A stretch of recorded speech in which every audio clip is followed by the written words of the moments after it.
नमस्कार। क्या आप अपने प्रोविडेंट फंड यानी पीएफ का पैसा निकालने की सोच रहे हैं? अगर हाँ, तो एक मिनट रुकिए। इस पूरी बातचीत में हम उन जरूरी नियमों को समझेंगे जिन्हें जाने बिना आपका बड़ा नुकसान हो सकता है। तो चलिए शुरू करते हैं। जब नौकरी चली जाती है तो पीएफ का पैसा एक बहुत बड़ा सहारा लगता है ना? लेकिन सवाल ये है कि आप असल में कितना पैसा और कब निकाल सकते हैं?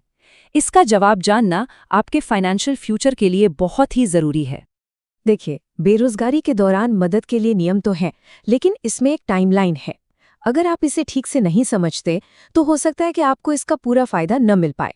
आइए देखते हैं कि पहले 2 महीनों में आपके पास क्या-क्या ऑप्शन है। मान लीजिए आपकी नौकरी चली गई है और 1 महीना पूरा हो गया है, तो आपके लिए एक खास नियम लागू होता है जो आपको तुरंत कुछ आर्थिक मदद दे सकता है। 1 महीने की बेरोजगारी के बाद आप अपने कुल पीएफ बैलेंस का 75% तक निकाल सकते हैं। ये एक बहुत बड़ी राहत हो सकती है, लेकिन याद रहे, ये आपका पूरा पैसा नहीं है। तो यहाँ आपके पास 2 रास्ते हैं। 1 महीने बाद 75% निकालकर फौरन राहत पाना, या अगर 2 महीने तक नौकरी नहीं मिलती तो बचा हुआ 25% भी निकालकर अपना अकाउंट बंद कर देना। ये फ्लेक्सिबिलिटी आपको अपनी सिचुएशन के हिसाब से फैसला लेने की आज़ादी देती है। अब बात करते हैं उस सबसे ज़रूरी नियम की जो आपकी मेहनत की कमाई पर टैक्स लगा भी सकता है और उसे बचा भी सकता है। ये 5 साल का नियम आपकी बचत पर बहुत बड़ा असर डाल सकता है। कंटिन्यूअस सर्विस या निरंतर सेवा, इसका मतलब समझना बहुत ज़रूरी है। देखिए, इसका मतलब ये नहीं है कि आपने एक ही कंपनी में कितने साल काम किया। नहीं, इसका मतलब है कि आपके पीएफ खाते में बिना किसी रुकावट के टोटल कितने साल तक पैसा जमा हुआ है, भले ही आपने इस दौरान कई कंपनियां क्यों ना बदली हों।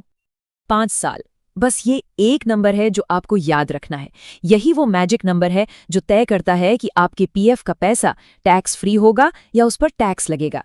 इस नियम को जानना बेहद बेहद जरूरी है और इसका असर सीधा आपकी जेब पर पड़ता है। अगर आप 5 साल पूरे होने से पहले पैसा निकालते हैं तो समझ लीजिए टैक्स कटने के बाद हाथ में आने वाली रकम काफी कम हो सकती है। वहीं 5 साल के बाद वो पूरी की पूरी रकम आपकी होती है बिना किसी टैक्स के। ज्यादातर लोगों को लगता है कि उनके पीएफ का सारा पैसा एक ही अकाउंट में है, लेकिन सच्चाई ये है कि ये 2 अलग-अलग हिस्सों में बटा होता है। एक है आपका प्रोविडेंट फंड और दूसरा है आपकी पेंशन। और मजे की बात यह है कि दोनों के नियम बिल्कुल अलग हैं। इसे ऐसे समझिए, प्रोविडेंट फंड आपकी वो बचत है जिसे आप कुछ शर्तों के साथ निकाल सकते हैं। वहीं जो पेंशन स्कीम है वो आपके बुढ़ापे का सहारा है, इसीलिए उसके नियम ज़्यादा सख्त हैं ताकि आपकी लॉन्ग टर्म सुरक्षा पक्की हो सके।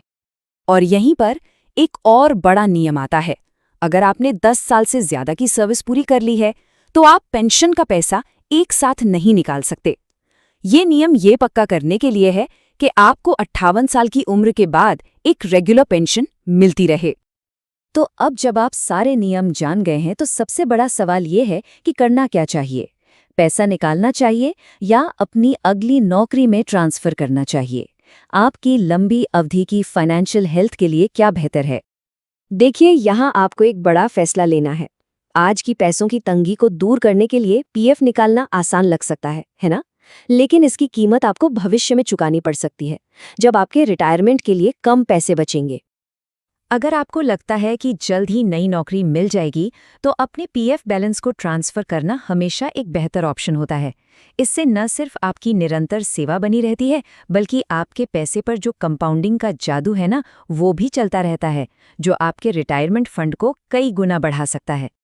एक बात हमेशा याद रखिए, पीएफ निकालने का विकल्प आपकी मजबूरी के लिए है, महज सुविधा के लिए नहीं। इस अंतर को समझना ही आपकी फाइनेंशियल समझदारी है। तो अगली बार जब आप अपना पीएफ निकालने के बारे में सोचें तो खुद से ये सवाल जरूर पूछें, क्या मैं आज की छोटी सी जरूरत के लिए अपने कल की बड़ी सुरक्षा को दांव पर लगा रहा हूं? फैसला आपका है। रिस्क सिर्फ मार्केट में होता है, प्लानिंग में नहीं। DGN कैपिटल मैनेजमेंट के साथ स्टॉक मार्केट, म्यूचुअल फंड और insurance. AMFI IRDAI certified. Your success are priority.